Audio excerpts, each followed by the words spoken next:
So I had to do this video over due to copyright issues. My deepest apologies for the unintended infringement. Anyway, if you've already seen this video, please forgive me for the repost, but I think it's an important discussion on African history.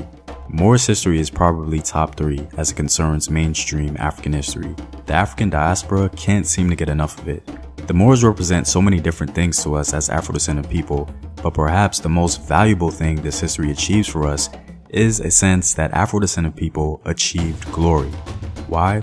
Well, because Moorish history simply demands respect and cannot be ignored. However, despite all this, Moorish history for Afro-descendant people has always carried an asterisk, a blemish if you will, because the identity of the Moors is constantly challenged. So today, I wanted us to get a better understanding about who the Moors were and talk about our role as Afro-descendant people in establishing Moorish legacy.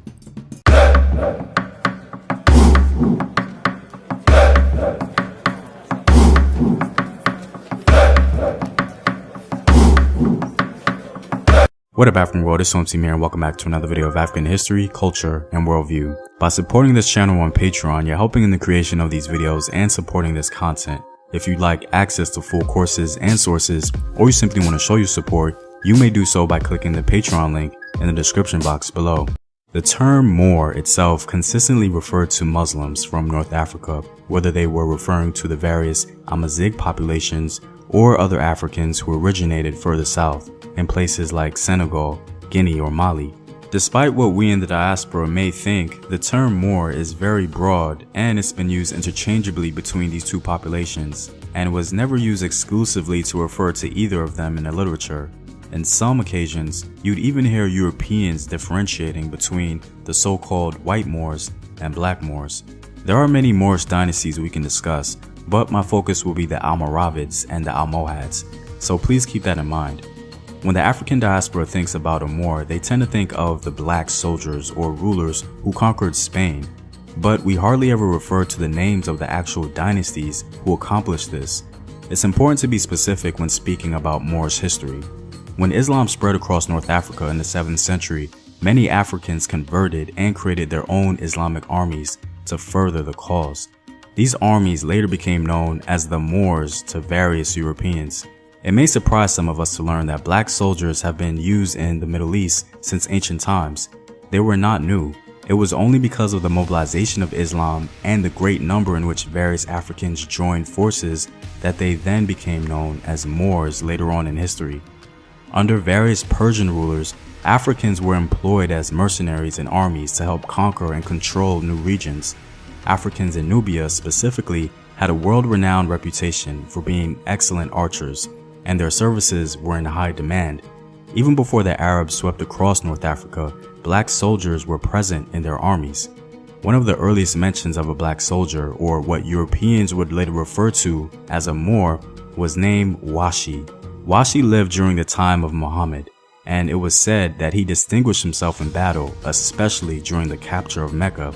The truth is, in the early days of Islam, Arabs began to extend their hand to enslave people, whether they were from the Middle East or North Africa.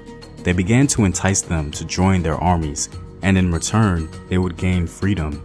This was an excellent strategy by the Arabs to gain a huge loyal following, and it greatly diversified their military ranks.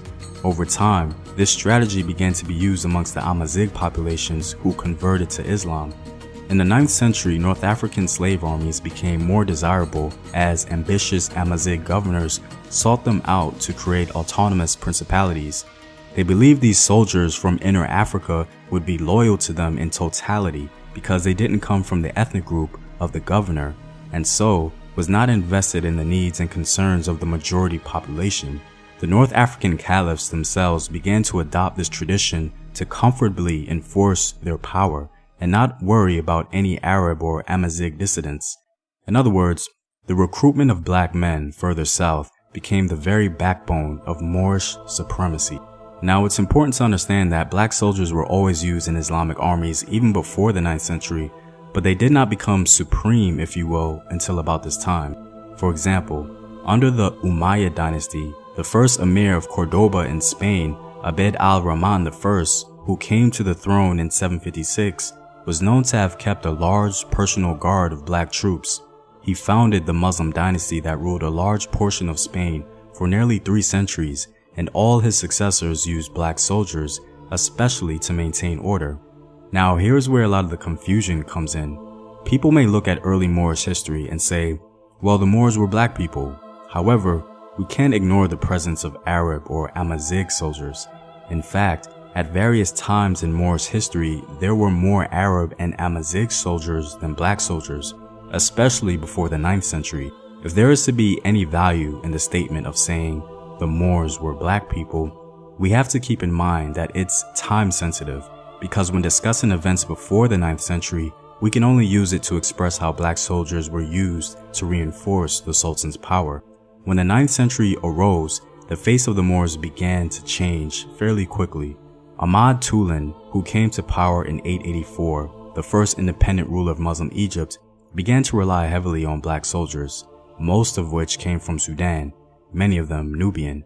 Upon his death, he's said to have possessed 24,000 so-called white soldiers and 45,000 black soldiers. In essence, his army consisted of black men. His son was protected by 1,000 black soldiers alone.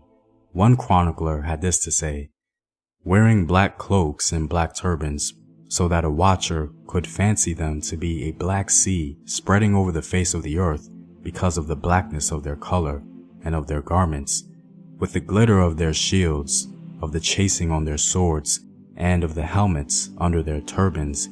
They made a really splendid sight. So it would seem as though the 9th century really ushered in the power of black soldiers, giving Moorish armies its distinction. Any European army who had never seen black soldiers in such great numbers would have certainly spoken about it and identified them as being the power of the Muslims. And if we look throughout the literature, this is indeed the case. This is why Europeans in their artwork oftentimes represented the power of the Moors with an image of a black man. This is why the focus on the Almoravids and the Almohads is significant when speaking about our contribution as Afro-descended people to Moorish history, because these two Moorish ruling dynasties in Spain arguably used the most black soldiers and had rulers who were indistinguishable from the various African ethnic groups further south, like in the case of Yaqub al-Manzur of the Almohads, whom I consider the greatest Moorish leader in the history of Muslim Spain. His mother was a black woman believed to be from either Mali or Senegal. One of the primary reasons for the rapid growth of black soldiers was the need for North African Amazigh rulers to have complete control over their soldiers and not be challenged by any intermediate power or opposing ethnic loyalties that would come from Arabs or other Amazigh clans. It would be very difficult for black soldiers originating from the interior of Africa to rally up the local Arab or Amazigh populace because of the ideological, social, and political divisions between them. It was black men who served to maintain the ruler in his palace, protect the capital, and uphold imperial authority. The Moorish tradition of black soldiers continued to develop in Morocco centuries after their expulsion from Spain in 1492. In the 17th century to the early 18th century, the Sultan of Morocco, Moulay Ismail, made great use of black soldiers to solidify his power. He himself was the son of an Arab prince and a black woman. Moulay Ismail felt the immediate threat to his rule would come from the Arabs, Amazighs, and the Turks in Algeria. He assembled the largest army in Moroccan history, consisting of 250,000 black soldiers, allowing him to exert great authority through which he was able to undermine the power and influence of local tribal groups in his nation. Moulay went even further by demanding that the other Moroccan ethnic groups turn over their weapons and their horses to his all-black Moorish army. Our agency in Moorish history as Afro-descended people cannot be denied, as it so often has. There just needs to be balance when speaking about the Moors. We need to be specific about time periods and dynasties because diversity did indeed exist. Moorish history is akin to a blanket. We just have to identify our specific thread that makes up a part of the whole. Well, I'm all out, guys. If you like these videos and want to help in its continued production, consider supporting the home team on patreon.com. The link is in the description box below. Know thyself, remember your ancestors. Peace.